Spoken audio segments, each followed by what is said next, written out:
The Kane Chronicles, The Red Pyramid. Chapter 6. Breakfast with a Crocodile. How to describe it? Not a nightmare. It was much more real and frightening. As I slept, I felt myself go weightless. I drifted up, turned, and saw my own sleeping form below. I'm dying, I thought. But that wasn't it either. I wasn't a ghost. I had a new shimmering golden form with wings instead of arms. I was some kind of bird. No, Sadie, not a chicken. Will you let me tell the story, please? When I knew I wasn't dreaming, because I don't dream in... I knew I wasn't dreaming because I don't dream in color. I certainly don't dream in all 5 senses. The room smelled faintly of jasmine. I could hear the carbonation bubbles pinging in the can of ginger ale I'd opened on my nightstand. I could feel a cold wind ruffling through my feathers, and I have realized the windows were open. I didn't want to leave, but a strong current pulled me out of the room like a leaf in a storm. The lights of the mansion faded below me. The skyline of New York blurred and disappeared. I shot through the mist and darkness, strange voices whispering all around me. My stomach tingled as it had earlier that night on Amos's barge. Then the mist cleared, and I was in a different place. I floated above a barren mountain. Far below, a grid of city lights stretched across the valley floor. Definitely not New York. It was nighttime, but I could tell I was in the desert. The wind was so dry, the skin on my face was like paper. And I know that doesn't make sense, but my face felt normal. Felt like my normal face. As if that part of me hadn't transformed into a bird. Fine, Sadie. Call me the Carter-headed chicken. Happy? Below me on a ridge stood 2 figures. They didn't seem to notice me, and I realized I wasn't glowing anymore. In fact, I was pretty much invisible, floating in the darkness. I couldn't make out the 2 figures clearly, except to recognize that they weren't human. Staring harder, I could see that one was short, squat, and hairless, with slimy skin that glistened in the starlight, like an amphibian standing on its hind legs. The other was tall and scarecrow skinny, with rooster claws instead of feet. I couldn't see his face very well, but it looked red and moist, and, well, let's just say I was glad I couldn't see it better. "Where is he?" the toady-looking one croaked nervously. "Hasn't taken a permanent host yet," the rooster-footed guy chided. "He can only appear for a short time." "You're sure this is the place?" "Yes, fool. He'll be here soon." A fiery form appeared on the ridge. The 2 creatures fell to the ground, groveling in the dirt. I prayed like crazy that I really was invisible. "My lord," the toad said. Even in the dark, the newcomer was hard to see. Just the silhouette of a man outlined in flames. "What do they call this place?" the man asked. And as soon as he spoke, I knew for sure he was the guy who'd attacked my dad at the British Museum. All the fear I'd felt at the museum came rushing back, paralyzing me. I remembered trying to pick up that stupid rock to throw, but I hadn't been able to do even that. I'd completely failed my dad. "My lord," Roosterfoot said, "the mountain is called Camelback. The city is called Phoenix." The fiery man laughed, a booming sound like thunder. "Phoenix! How appropriate! And the desert so much like home. All it needs now is to be scoured of life. The desert should be a sterile place, don't you think?" "Oh, yes, my lord," the toady agreed. "But what of the other 4? "One is already entombed," the fiery man said.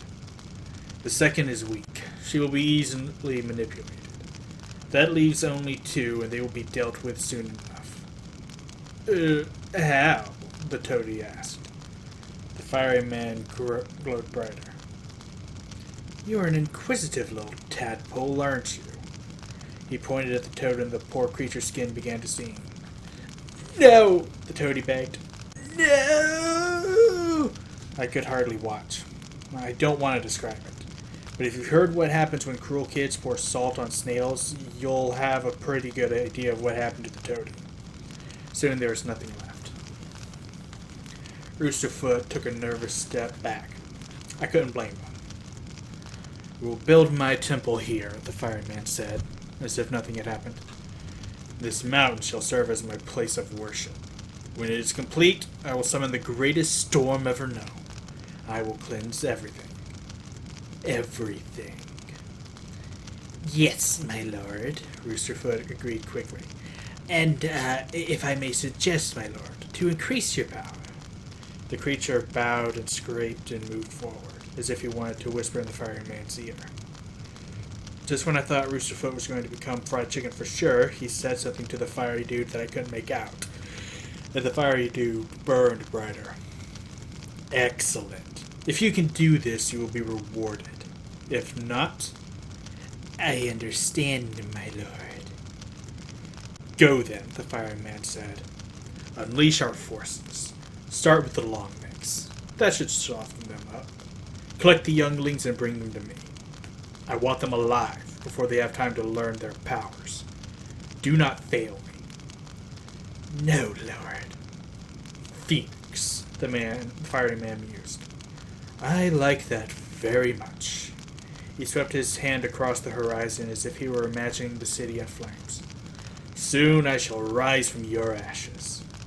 It will be a lovely birthday present." I woke with my heart pounding, back in my own body. I felt hot, as if the fiery guy was starting to burn me. Then I realized that there was a cat on my chest. Muffin stared at me, her eyes half closed.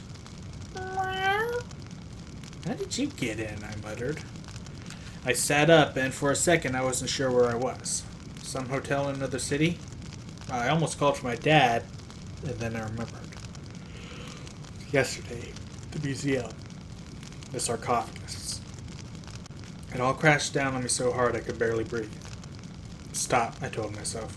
"You don't have time for grief." And this is going to sound weird, but the voice in my head almost sounded like a different person. Older, stronger. Either that was a good sign, or I was going crazy. "Remember what you saw," the voice said. "He's after you. You have to be ready." I shivered. I wanted to believe I just had a bad dream, but I knew better. I'd been through too much in the last day to doubt what I'd seen. Somehow I'd actually left my body while I slept. I'd been to Phoenix, thousands of miles away. The fiery dude was there. I hadn't understood much of what he'd said, but he talked about sending his forces to capture the younglings. Gee, I wonder who that could be. Muffin jumped off the bed and sniffed at the ivory headrest, looking up at me as if she were trying to tell me something. "You can have it," I told her. "It's uncomfortable." She butted her head against it and stared at me accusingly. "Meow." "Whatever, cat." I got up and showered. When I tried to get dressed, I found that my old clothes had disappeared in the night. Everything in the closet was my size, but way different than what I was used to. Baggy drawstring pants and loose shirts, all plain white linen, and robes for cold weather, kind of what the fellahin, the peasants of Egypt, wear. It wasn't exactly my style. Sadie likes to tell me that I don't have a style. She complains that I dress like I'm an old man. Button-down shirt, slacks, dress shoes. Okay, maybe. But here's the thing. My dad had always drilled into my head that I had to dress my best. Remember the first time he explained it to me? I was 10. We were on our way to the airport in Athens, and it was like 112 degrees outside. And I was complaining that I wanted to wear shorts and a t-shirt. Why couldn't I be comfortable? We weren't going anywhere important that day. Just traveling. My dad put his hand on my shoulder. "Carter, you're getting older. You're an African-American man. People will judge you more harshly, so you must always look impeccable." "That isn't fair," I insisted. "Fairness does not mean everyone gets the same," Dad said. "Fairness means everyone gets what they need.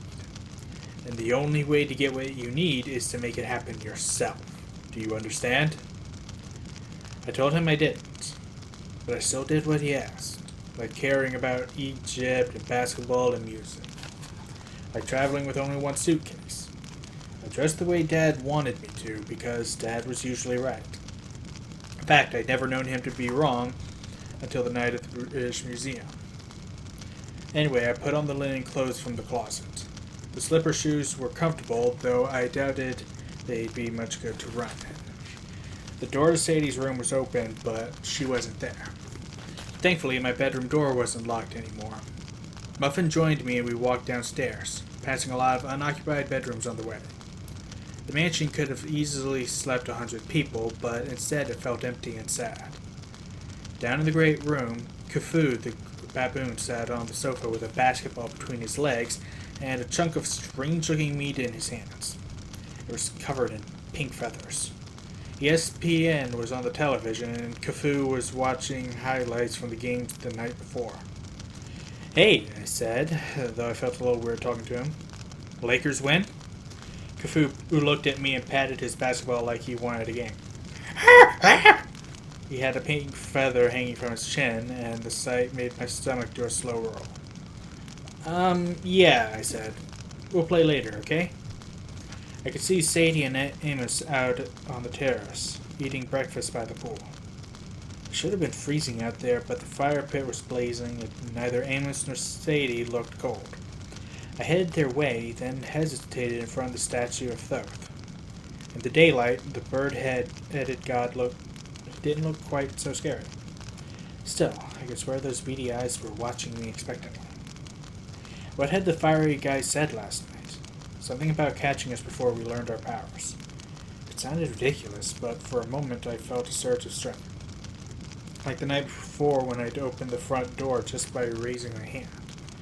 I felt like I could lift anything, even this 30-foot tall statue if I wanted to.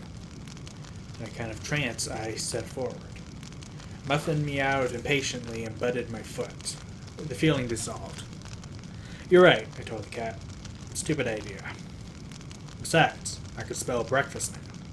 French toast, bacon, hot chocolate, and I couldn't blame Muffin for being in a hurry." I followed her out to the terrace. "Ah, Carter," Amos said. "Merry Christmas, my boy. Join us." "About time," Sadie grumbled. "I've been up for ages." But she held my eyes for a moment, like she was thinking the same thing I was. Christmas. We hadn't spent a Christmas morning together since Mom died. I wondered if Sadie remembered how we used to make God's Eye decorations out of yarn and popsicle sticks. Amos poured himself a cup of coffee. His clothes were similar to those he'd worn the day before, and I had to admit, the guy had style. His tailored suit was made of blue wool. He wore a matching fedora, and his hair was freshly braided with dark blue lapis lazuli, one of the stones the Egyptians often used for jewelry. Even his glasses matched. The round lenses were tinted blue.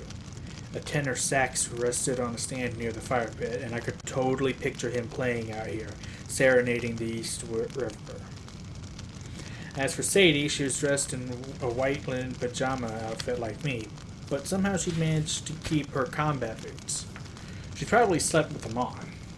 She looked pretty comical with the red streaked hair and the outfit, but since I wasn't dressed any better, I could hardly make fun of her.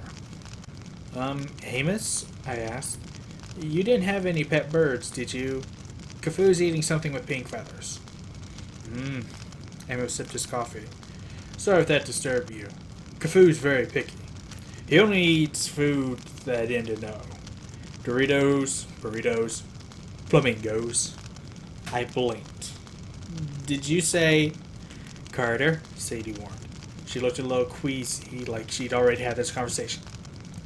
"Don't ask." "Okay," I said. "Not asking." "Please, Carter, help yourself." Amos waved toward a buffet table piled high with food. "Then we can get started with the explanations." I didn't see any flamingo on the buffet table, which was fine by me. There was just about everything else. I snagged some pancakes with butter and syrup, some bacon, and a glass of OJ. Then I noticed movement in the corner of my eye. I glanced at the swimming pool. Something long and pale was gliding just under the surface of the water. I almost dropped my plate. "Is that—" "A crocodile," Amos confirmed. "For good luck. He's albino, but please don't mention that. He's sensitive." "His name is Philip of Macedonia," Sadie informed me. I wasn't sure how Sadie was taking this all so calmly, but I figured if she wasn't freaking out, I shouldn't either. That's a long name, I said. He's a long crocodile, Sadie said. Oh, and he likes bacon. To prove her point, she tossed a piece of bacon over her shoulder. Philip lunged out of the water and snapped up the treat. His hide was pure white and his eyes were pink. His mouth was so big he could have snapped up an entire pig. He's quite harmless to my friends, Amos assured me. In the old days, no temple would be complete without a lake full of crocodiles. They are powerful magic creatures. Right, I said. So the baboon, the crocodile, any other pets I should know about? Amos thought for a moment.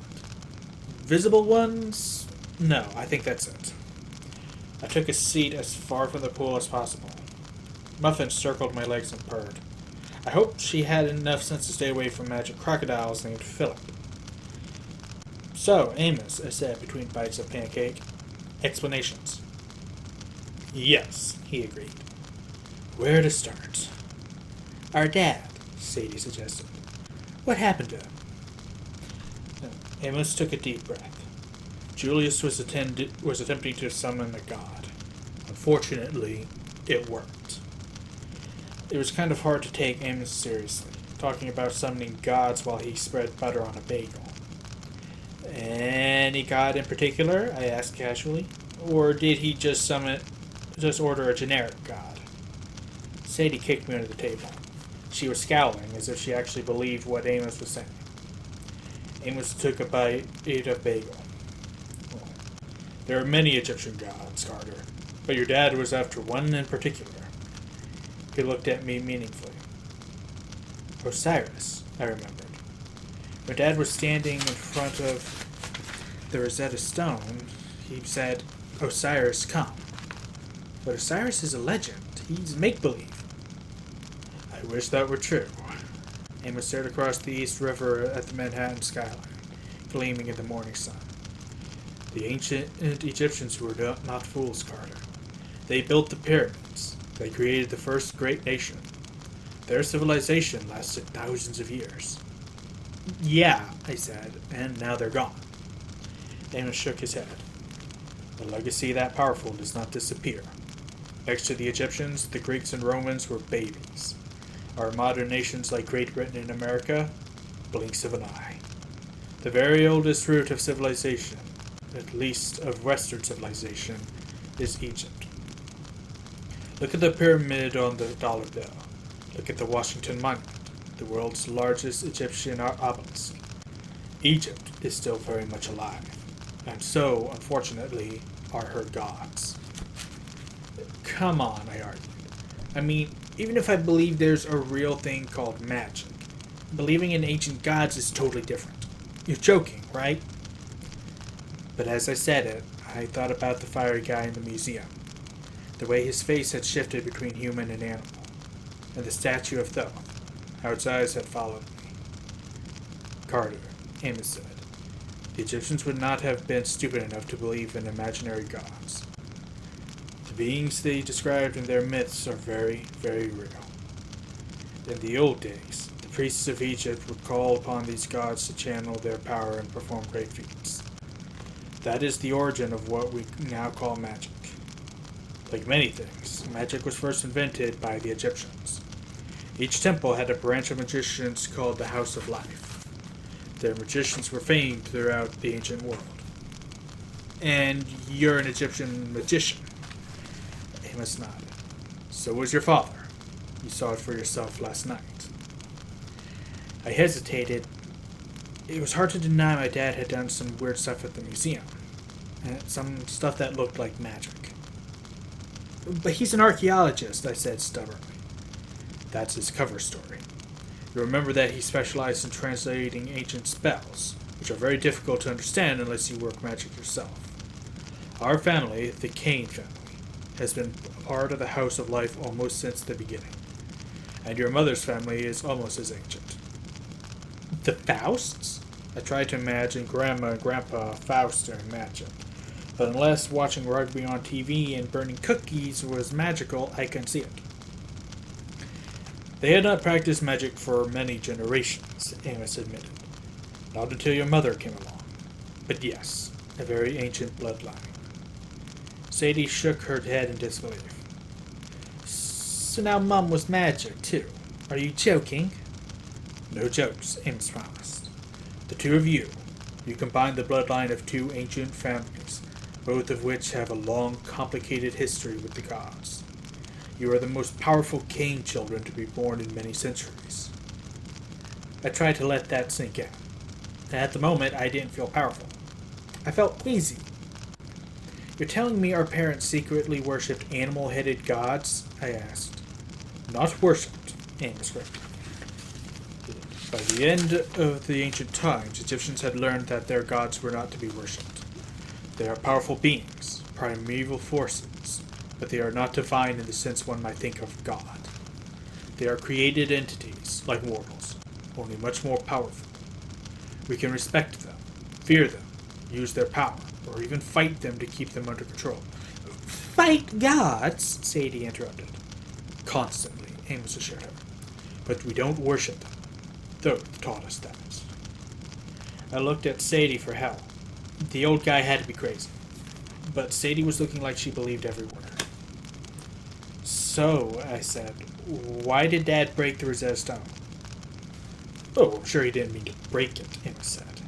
That would have horrified him. In fact, I imagine my brethren in London have repaired the damage by now. The curators will soon check their vaults and discover that the Rosetta Stone miraculously survived the explosion. But it was blown into 1,000,000 pieces, I said. How could they repair it? Amos picked up a saucer and threw it onto the stone floor. The saucer shattered instantly. That was to destroy, Amos said. I could have done it by magic. Ha-dee. But it's simpler just to smash it. And now, Amos held out his hand. Join. He-Nem. A blue hieroglyphic symbol burned in the air above his palm. The pieces of the saucer flew into his hand and reassembled like a puzzle. Even the smallest bits of dust gluing themselves into place. Amos put the perfect saucer back on the table. Some trick, I managed. I tried to sound calm about it, but I was thinking of all the odd things that happened to my dad and me over the years. Like those gunmen in the Cairo hotel who'd ended up hanging by their feet from a chandelier. Was it possible my dad had made that happen with some kind of spell? Amos poured milk in the saucer and put it on the floor. Muffin came padding over. At any rate, your father would never intentionally damage a relic. He simply didn't realize how much power the Rosetta Stone contained. You see, as Egypt faded, its magic collected and concentrated into its remaining relics. Most of these, of course, are still in Egypt, but you can find some in almost every major museum. A magician can use these artifacts as focal points to work more powerful spells. I don't get it, I said. Amos spread his hands. I'm sorry, Carter. It takes years of study to understand magic, and I'm trying to explain it to you in a single morning. The important thing is, for the past 6 years, your father has been looking for a way to summon Osiris, and last night he thought he had found the right artifact to do it. Wait, why did he want Osiris? Sadie gave me a troubled look. Carter, Osiris was the Lord of the Dead. Dad was talking about making things right. He was talking about Mum. Suddenly the morning seemed colder. The fire pit sputtered in the wind coming off the river. He wanted to bring Mom back from the dead, I said. But that's crazy. Amos hesitated. It would have been dangerous, inadvisable, foolish, but not crazy. Your father is a powerful magician. If, in fact, that is what he was after, he might have accomplished it using the power of Osiris. I stared at Sadie. You're actually buying this? You saw the magic at the museum. The fiery bloke. That summoned something from the stone. Yeah, I said, thinking of my dream. But that wasn't Osiris, was it? No, Amos said. Your father got more than he bargained for. He did release the spirit of Osiris. In fact, I think he successfully joined with the god. Joined with? Amos held up his hand. Another long conversation. For now, let's just say he drew the power of Osiris into himself. But he never got the chance to use it because, according to what Sadie has told me, It appears that Julius released 5 gods from the Rosetta Stone. 5 gods who were all trapped together. I glanced at Sadie. You told him everything? He's going to help us, Carter. I wasn't quite ready to trust this guy. Even if he was our uncle, but I decided I didn't have much choice. Okay, yeah, I said. The fiery guy said something like, you released all 5. What did he mean? Amos sipped his coffee. The faraway look on his face reminded me of my dad. I don't want to scare you. Too late. The gods of Egypt are very dangerous. For the last 2,000 years or so, we magicians have spent much of our time binding and banishing them whenever they appear. In fact, our most important law, issued by Chief Elector Iskander in Roman times, forbids unleashing the gods or using their power. The father broke that law once before. Sadie's face fell. Does this have something to do with Mum's death? Cleopatra's Needle in London? It has everything to do with that, Sadie. Your parents, well, they thought they were doing something good. They took a terrible risk, and it cost your mother her life. Your father took the blame. He was exiled. I suppose you could say. Banished. He was forced to move around constantly because the house monitored his activities. They feared he would continue his research, as he indeed did. I thought about the times Dad would look over his shoulder as he copied some ancient inscriptions, or wake me up at 3 or 4 in the morning and insist it was time to change our towels, or warn me not to look in his work bag or copy certain pictures from old temple walls, as if our lives depended on it. Is that why you never came round? Sadie asked Amos. Because Dad was banished. The house forbade me to see him. I loved Julius. It hurt me to stay away from my brother and from you children. But I could not see you. Until last night, when I simply had no choice but to try and help. Julius has been obsessed with finding Osiris for years. He was consumed with grief because of what happened to your mother. When I learned that Julius was about to break the law again, I tried to set things right. I had to stop him. A second offense would have meant a death sentence. Unfortunately, I failed. I should have known he was too stubborn. I looked down at my plate. My food had gotten cold. Muffin leaped onto the table and rubbed her against my hand. When I didn't object, she started eating my bacon. Last night at the museum, I said. The girl with the knife, the man with the forked beard. They were magicians too? From the House of Life? Yes, Amos said. Keeping an eye on your father. You were fortunate they let you go. The girl wanted to kill us, I remembered. But the guy with the beard said, not yet. They do not kill unless it is absolutely necessary, Amos said. They will wait to see if you are a threat. Why would we be a threat? Sadie demanded. We're children. The summoning wasn't our idea. Amos pushed away his plate. There's a reason you two were raised separately. Because the Fausts took Dad to court, I said matter of fact, and Dad lost. It was much more than that, Amos said. The house insisted you two be separated. Your father wanted to keep you both, even though he knew how dangerous it was. Sadie looked like she'd been smacked between the eyes. He did? Of course. But the house intervened and made sure your grandparents got custody over you, Sadie. If you and Carter were raised together, you could become very powerful. Perhaps you have already sensed changes over the past day. I thought about the surges of strength I'd been feeling, and the way Sadie suddenly seemed to know how to read ancient Egyptian. Then I thought of something even further back. Your 6th birthday, I told Sadie. The cake, she said immediately, the memory passing between us like an electric spark. At Sadie's 6th birthday, the last one we shared as a family, Sadie and I had a huge argument. I don't remember what it was about. I think I wanted to blow out the candles for her. We started yelling. She grabbed my shirt. I pushed her. I remember Dad rushing toward us, trying to intervene, but before he could, Sadie's birthday cake exploded. Icing splattered the walls. Our parents, the faces of Sadie's little 6-year-old friends. Mom and Dad separated us. They sent me to my room. Later, they said we must have hit the cake by accident as we were fighting, but I knew we hadn't. Something much weirder had made it explode, as if it had responded to our anger. I remembered saying crying with a chunk of cake on her forehead, an upside-down candle stuck to the ceiling with its wick still burning, and an adult visitor, one of my parents' friends, his glasses speckled with white frosting. I turned to Amos. That was you. You were at Sadie's party. Vanilla icing, he recalled. Very tasty. But it was clear even then that you two would be difficult to raise in the same household. And so, I faltered.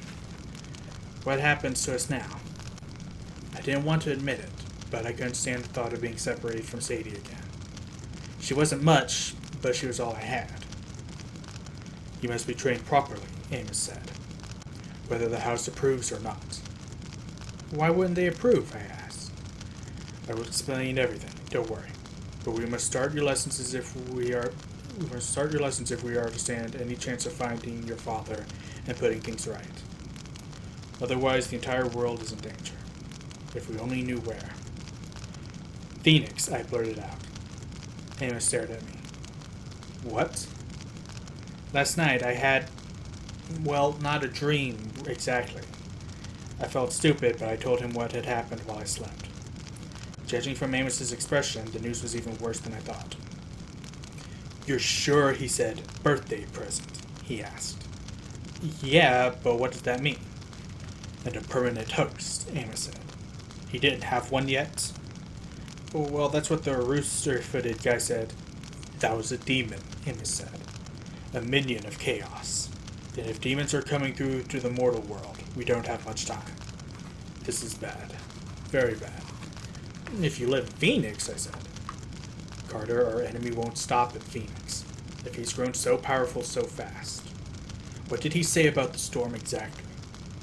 He said, I will summon the greatest storm ever known. Amos scowled.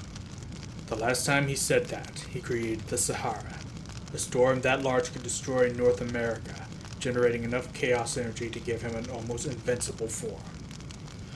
What are you talking about? Who is this guy? Amos waved away the question. More important right now.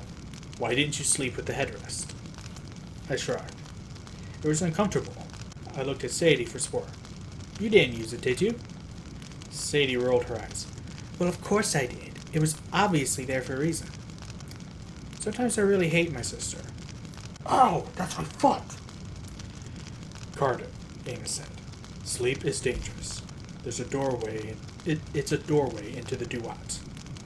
Lovely, Sadie grumbled. Another strange word. Ah, yes. Sorry, Amos said. The duat is a world of spirits and magic.